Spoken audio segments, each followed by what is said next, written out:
Le crowdfunding, vous en avez certainement déjà entendu parler.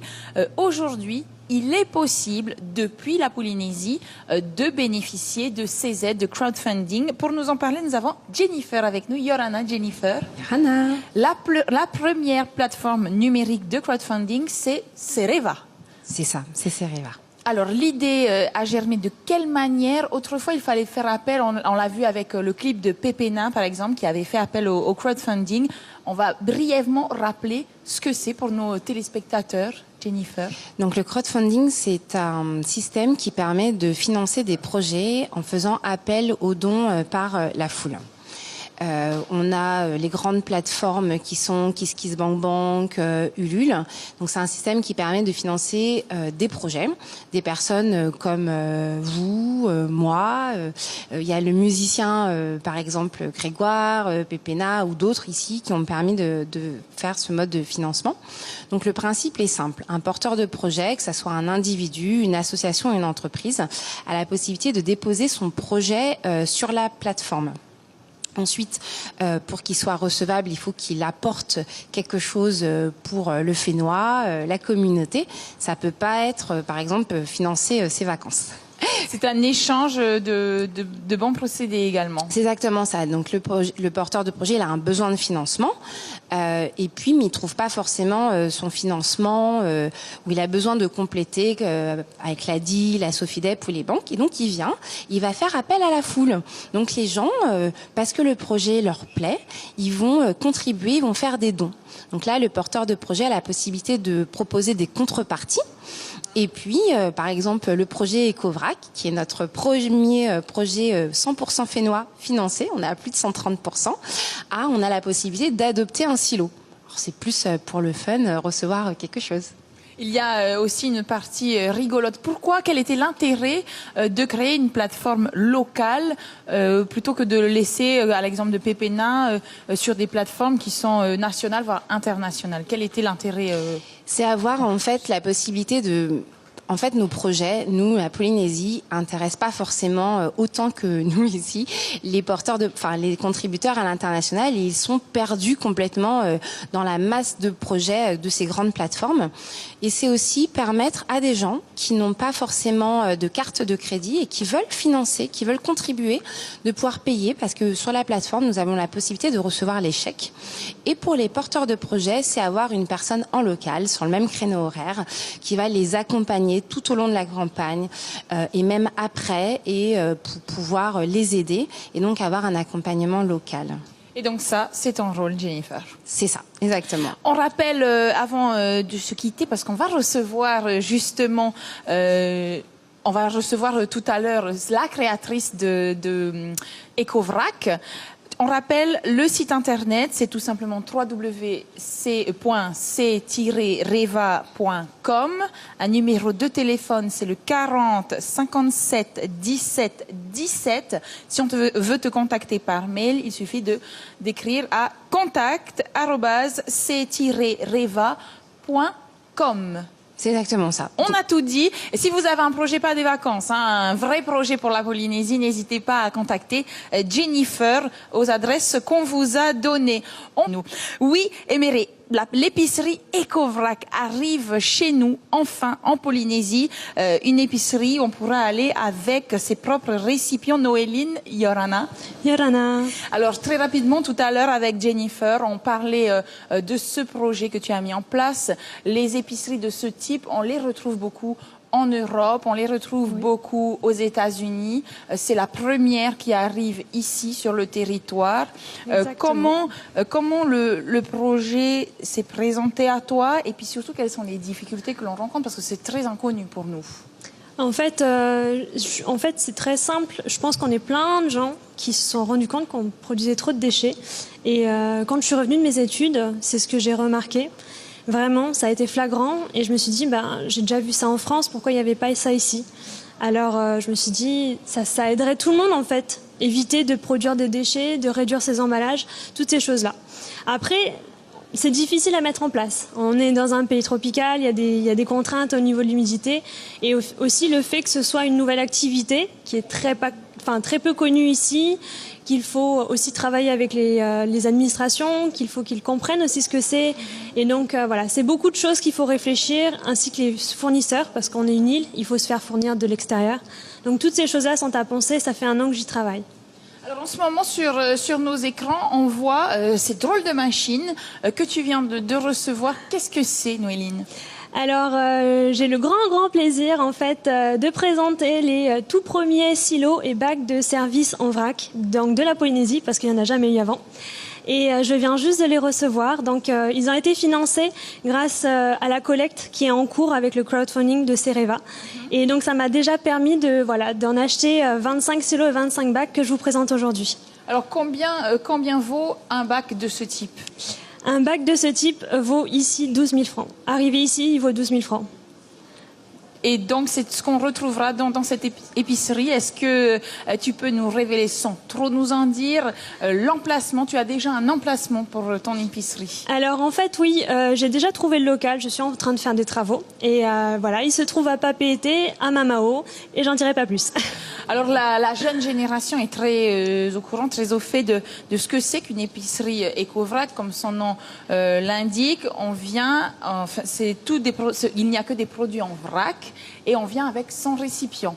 C'est ça. En fait, c'est très simple. Peu importe le récipient, le contenant, un bocal en verre, comme on a pu le voir dans la vidéo. Peu importe, un sac en tissu, un contenant même en plastique, peu importe. En fait, on vient, on se sert ce qu'on veut, à la quantité qu'on veut, et ça permet d'éviter de produire l'emballage, de l'acheter et finalement qu'il va à la poubelle, et également de pouvoir prendre la quantité qu'on veut, parce que quand on est seul à faire ses courses pour soi-même, on n'a pas forcément besoin d'1 kilo. Et là, c'est vraiment l'intérêt de pouvoir maîtriser son budget. Et justement, est-ce qu'on paye moins cher ? C'était ma prochaine question. Est-ce qu'on fait des économies lorsqu'on apporte son propre emballage ? Parce que parfois, on paye l'emballage, en fait. Exactement. En fait, on le paye. Après, tout est relatif. C'est-à-dire que pour un produit qui a la même qualité, tu enlèves l'emballage, oui, il sera moins cher. Après, il y a certains produits qu'on ne peut pas proposer forcément moins cher, mais et au moins de le proposer au même prix et de se dire qu'on fait au moins le geste de pouvoir éviter cet emballage, ce déchet dans la nature. On pourra acheter ses pâtes, son sucre, ses produits de ce type. Est-ce qu'il y aura dans ton épicerie d'autres propositions ? Lorsqu'on est attaché à l'écologie, on est aussi attaché au bien se nourrir, à la bonne santé. Voilà. En fait, il y aura une grande gamme de céréales, évidemment, donc de graines, de légumineuses, bref, tout ce qui est sec. Et puis à côté de ça, on pourra également trouver des produits locaux, donc des produits bio et non bio. Enfin, vraiment mettre en avant aussi ce qui se fait localement. Et après, il y a aussi des produits d'hygiène et ménager qui sont aussi responsables. Noéline, quand est-ce que cette épicerie ouvre ? Où elle ouvre ? C'est la grande question. Je suis en ce moment en travaux, comme je l'ai déjà dit, donc j'espère pouvoir l'ouvrir pour fin mars. Je ne peux pas dire exactement la date d'ouverture, mais voilà, j'essaie de me fixer aussi des limites aussi, parce que j'ai hâte, comme tout le monde. Elle sera sur Papeete. Il reste encore 23 jours pour t'aider à mener à bien ton projet.